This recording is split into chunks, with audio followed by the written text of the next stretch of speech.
Business से जुड़ी हर खबर पाने के लिए बेल आइकन पर करें क्लिक।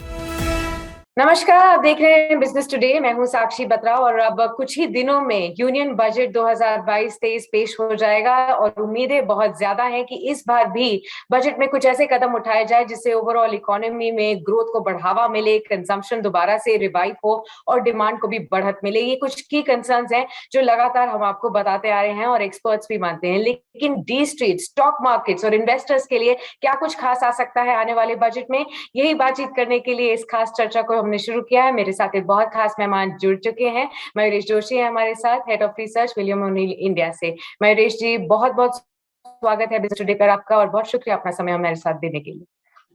साक्षी, शुक्रिया आप शो पे बुलाने के लिए। The pleasure is all mine. Mayuresh, सबसे पहले तो मैं आपसे यही जानना चाहती हूँ कि पिछले साल हमने एक one in a century kind of a budget देखा था जब हम पैंडेमिक के एकदम डीप इम्पैक्ट से गुजर रहे थे। तब सरकार ने कुछ ऐसे कदम लेकर आए बजट में जिसके बाद हमने स्टॉक मार्केट्स में एकाएक उछाल और एक रैली देखी थी। इस बार आने वाले बजट से और मार्केट्स की क्या कुछ उम्मीदें हैं आने वाले बजट से? तो साक्षी, आई थिंक जो बजट से उम्मीदें बाजार लगाया बैठा है, दो तीन पहलुओं पे है। पहला, आई थिंक जो फिस्कल डेफिसिट का आंकड़ा बाजार बहुत बारीकी से देखेगा और जितनी स्पेंडिंग गवर्नमेंट ने 9 महीनों में की है ये फाइनेंशियल ईयर में, सिर्फ 56% खर्चा किया है एक्सपेंडिचर साइड पे। तो गवर्नमेंट के पास काफी कुछ है एक्सपेंडिचर साइड पे स्पेंड करने के लिए। यस, डाइवेस्टमेंट्स 1.5 लाख करोड़ के आए नहीं है, बट टैक्स रेवेन्यूज में पिछले कई महीनों में आफ्टर सेकेंड वेव अच्छी खासी बायंसी देखी है। और इसलिए आई थिंक जो फिस्कल डेफिसिट का आंकड़ा जो start of the financial year पे 6.5% जीडीपी के मान के चल रहे थे, उसके आजू बाजू आना चाहिए जो बाजार खुश होगा। क्या बात फाइनेंस मिनिस्टर साहिबा देती है आगे जाते वक्त, ये बहुत महत्वपूर्ण होगा। बट फाइनेंशियल नंबर्स के हिसाब से रेवेन्यू ग्रोथ 12 से 14%, एक्सपेंडिचर ग्रोथ सेम प्रोपोर्शन में अगर बढ़ी भी तो हमें लगता है आई थिंक 6 या 6.1 6.2 के दायरे में अगले वर्ष का फिस्कल टारगेट रहेगा, जिससे बाजार आई थिंक काफी खुश होगा। और तीसरा, जो स्पेंडिंग एलिमेंट्स है, वीकर सेक्शंस ऑफ सोसाइटी हुआ, रूरल की तरफ हुआ, तो एक बैलेंस बजट आप एक्सपेक्ट कर सकते हैं which balances both these aspects of growth as well as providing for weaker sections of society. जी बिल्कुल, तो एक बैलेंस्ड बजट की उम्मीद है इस बार मार्केट्स को और अलग अलग सेक्टर्स को। जो वीकर सेक्शंस हैं डेफिनेटली उनके लिए कुछ कदम उठाने की उम्मीद लगाई जा रही है। लेकिन जैसे अभी आपने कहा, फिस्कल डेफिसिट एक कंसर्न है, डिसइन्वेस्टमेंट अभी तक पूरा हुआ नहीं है, इनके ऊपर सबसे ज्यादा डेफिनेटली नजर रहेगी अभी मार्केट्स की।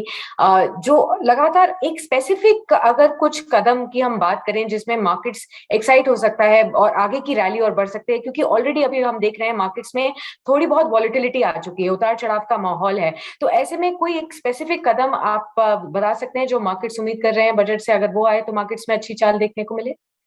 नहीं, तो दो चीजें साक्षी। पहले जैसे मैंने कहा, आई थिंक जो एक रियलिस्टिक एक्सपेक्टेशन जो बाजार बना के चल रहा है, अगर वो डिलीवर करता है बजट, तो मार्केट आई थिंक काफी खुश होगा। अगर आप आंकड़ा बताते हैं कि 6% के नीचे फिस्कल डेफिसिट रहेगा, तो इसका मतलब यही होता है कि गवर्नमेंट शायद खर्चा करना या थोड़ा टाइटर करना चाहती है, जो नहीं होना चाहिए, क्योंकि government has to spend in this fiscal, क्योंकि गवर्नमेंट स्पेंडिंग पे प्राइवेट केपेक्स आएगा। दूसरा, आई थिंक अगर फिस्कल डेफिसिट का आंकड़ा और लूज किया यहाँ से, जो मुझे लगता है होना नहीं चाहिए, क्योंकि काफी डाइवेस्टमेंट्स पाइपलाइन में है। एलआईसी का हुआ, बीपीसीएल का जो डाइवेस्टमेंट है, ये आंकड़ों की वजह से थोड़ा एंथ्यूजमेंट बाजार में रहेगा अगर वो पुश थ्रू होता है अगले फाइनेंशियल ईयर के लिए। तीसरा, I think personal tax cuts के लिए मैं खुद ये बजट में कुछ देख नहीं रहा हूँ, इसलिए आई थिंक थोड़ी उम्मीद है इसमें थोड़ी म्यूट करनी चाहिए। बट मेरे हिसाब से आई थिंक अगर रियलिस्टिकली ये सारी चीजें हम पेश करते हैं तो आई थिंक बाजार काफी खुश होगा। कोई नेगेटिव या पॉजिटिव सरप्राइजेस, पॉजिटिव आए तो ये सारा एस्पेक्ट पे अच्छा है, बट नेगेटिव सरप्राइजेस नहीं आनी चाहिए जिससे बाजार एब्सोल्युटली मुझे नहीं लगता है। बिल्कुल, नेगेटिव सरप्राइजेस की डेफिनेटली इस बार कोशिश करते हैं कि बजट में ना आए, क्योंकि ऑलरेडी बाजार जो है काफी स्टिकी विकेट पर है और अगर कोई नेगेटिव सरप्राइज आ सकता है तो हो सकता है ये चाल और भी डीरेल होती हुई नजर आए। जब हम स्टॉक मार्केट्स की बात कर रहे हैं तो मैं आपसे एक सवाल पूछना चाहती हूँ कि पिछले 2 साल में जब से पैंडेमिक शुरू हुआ, उसके बाद क्रैश आया बाजार में, उसके बाद हमने एकाएक इन्फ्लक्स ऑफ न्यू इन्वेस्टर्स देखा था मार्केट्स में। Record number of new retail investors आए थे, ये उम्मीद पे कि स्टॉक मार्केट्स में उनको काफी अच्छे रिटर्न्स मिल सकते हैं। अब मैं आपसे जानना चाहती हूँ कि आगे जाते हुए क्या जो रिटेल इन्वेस्टर्स का इनफ्लो है वो लगातार आगे बढ़ता रहेगा, बावजूद इसके कि बाजार में शायद उस तरीके की तेजी ना देखने को मिले जिस तरीके से पिछले 2 साल में देखने को मिली है? इस पर आपका क्या आउटलुक है? You are absolutely right Sakshi. I think जो पिछले 18 महीनों में एक तेजी देखी है मार्केट में, वन साइड रैली जिसे हम कहते हैं, वो थोड़ा नॉर्मलाइज हो जाएगा। जो मार्केट्स का एक हम्म। नॉर्मलाइज रिटर्न है, hmm. Considering inflation as well, I think that should get delivered between 13-15%। जी। तो आई थिंक बाजारों में आई थिंक एक्सपेक्टेशंस को नॉर्मलाइज करना चाहिए रिटेल निवेशकों बिल्कुल। को। और दूसरा I think in terms of continuing your SIPs, अगर आप नए रिटेल इन्वेस्टर हैं तो आपके सिप्स जारी रखें, क्योंकि ओवर अ जी। लॉन्गर पीरियड ऑफ टाइम जो कंपाउंडिंग होती है वेल्थ की, I think it's a fabulous aspect. तो अगर आप जी। पेशेंस रखें, लॉन्ग टर्म नजरिया रखें, ये सारी चीजें जो बजट में सिर्फ नंबर्स पेश होते हैं, बट आई थिंक जो इकोनॉमिक थ्रेशोल्ड पे इंडिया बैठी है at this point of time, ये शायद इंडिया का डिकेड हो सकता है। और इसलिए आई थिंक अगर जी। आप लंबा व्यू रखें तो you can hmm. Compound your wealth quite handsome.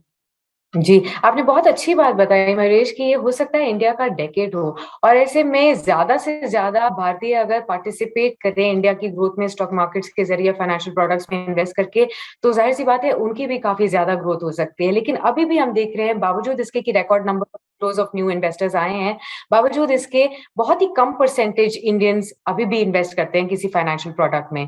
क्या सरकार ऐसा कोई कदम लेकर आ सकती है जिससे कि फाइनेंशियल प्रोडक्ट्स में जो ट्रस्ट है वो और ज्यादा लोगों का बढ़े, जो इन्वेस्टमेंट्स हैं वो और ज्यादा बढ़े और जैसे लोग मानिए गोल्ड में या रियल एस्टेट में इन्वेस्ट करना आसान मानते हैं, उसी तरीके से फाइनेंशियल प्रोडक्ट्स में भी इन्वेस्ट करें?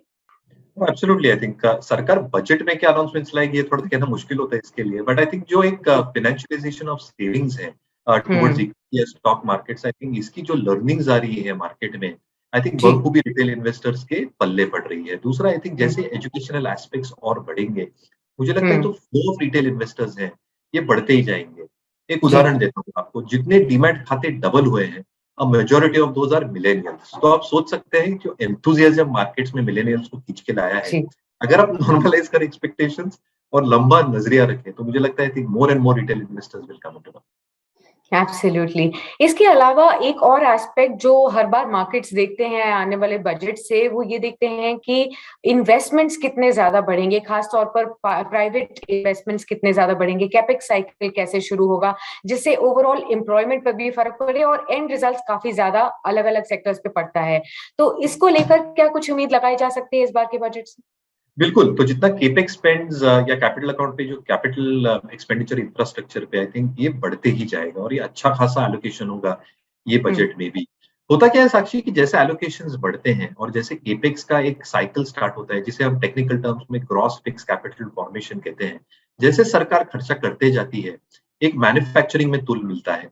Private hmm. Capex follows the government capex, यानी प्राइवेट कंपनियां जो लागत लगाती है बाजार में, वो भी अच्छी खासी होती है।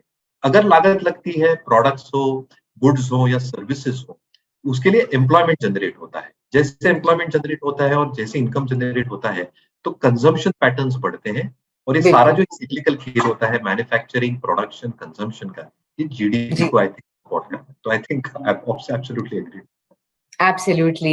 अब आपसे जाते-जाते एक सवाल मार्केट्स के ऊपर भी कि मार्केट्स में अब आगे की चाल आप कैसे देख रहे हैं? साल 2022 मार्केट्स के लिए कैसा रह सकता है? कीपिंग इन माइंड जैसे अभी आपने बताया कि ग्लोबल मार्केट्स से भी जो हेडविंड्स आ रहे हैं वो काफ़ी ज़्यादा हैं। इन्फ्लेशन को देखते हुए या कच्चे तेल की जो बढ़त हो रही है, कच्चे तेल के प्राइसेस में वो हो, इंटरेस्ट रेट्स, ब्याज दरों में जो बढ़त है उसकी बातचीत हो रही है। ये सब एक तरीके से हेडविंड्स आ रहे हैं मार्केट्स के लिए। आगे आप कैसे देख रहे हैं मार्केट्स को? कैसे ये मैनूवर करेंगे इन सभी को?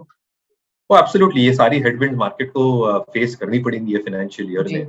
और जो नॉर्मलाइज्ड रिटर्न्स की मैं बात कर रहा था, क्योंकि पिछला डेढ़ साल आई थिंक काफी एक्सेप्शनल रहा है, तो यू शुड जी। नॉर्मलाइज योर एक्सपेक्टेशंस मार्केट के लिए। जी। हेडविंड जरूर है, बट टेलविंड्स भी मार्केट के लिए है साक्षी। तो आई थिंक जो अर्निंग सपोर्ट या तड़का मार्केट के पास है, जी। आई थिंक ये बरकरार रहेगा, क्योंकि जितनी नेट डेट है, जो डेट लेवल्स है कंपनीज की, हुँ। I think वो अच्छी खासी कम हुई है। तो नेट जी। डेट लेवल्स कॉर्पोरेट इंडिया की इज ऑलमोस्ट एट 0.6 0.7 टाइम्स, जो एक बहुत अच्छी बात है। और दूसरा आई थिंक जो पर कैपिटा इनकम है, भारत जी। का एक नागरिक का $2000 के ऊपर निकल हुँ। गया है। आप कोई बिल्कुल। भी देश का देखें कि जब ये $2000 क्रॉस करता है, अगले 4 या 5 या 10 वर्षों में इतनी एक्स्पोनेंशियल ग्रोथ आती है इकोनॉमी में कि आई थिंक यू बिल्कुल। Cannot back. और इसलिए मैं कह रहा था ये भारत का दशक है। Government policies, private spending, earnings growth और आई थिंक कंजम्पशन, जो I think private per capita income से दर्शाया जाएगा, ये सारी चीजें आई थिंक सपोर्ट करेंगे हमारी। Okay, understood. Well on that note बहुत-बहुत शुक्रिया मयूरेश जी हमारे साथ जुड़ने के लिए और इनसाइट्स शेयर करने के लिए कि आगे आने वाले बजट से क्या कुछ बाजार उम्मीद कर सकता है, कौन-कौन से कदम सपोर्ट कर सकते हैं रैली को और कौन से कदम से कहीं न कहीं कॉशियसनेस बाजार में आ सकती है। बहुत-बहुत शुक्रिया अपनी इनसाइट शेयर करने के लिए। Pleasure having you. शुक्रिया, thank you very much. Video पसंद आया तो हमें लाइक, कमेंट, शेयर और सब्सक्राइब जरूर करें।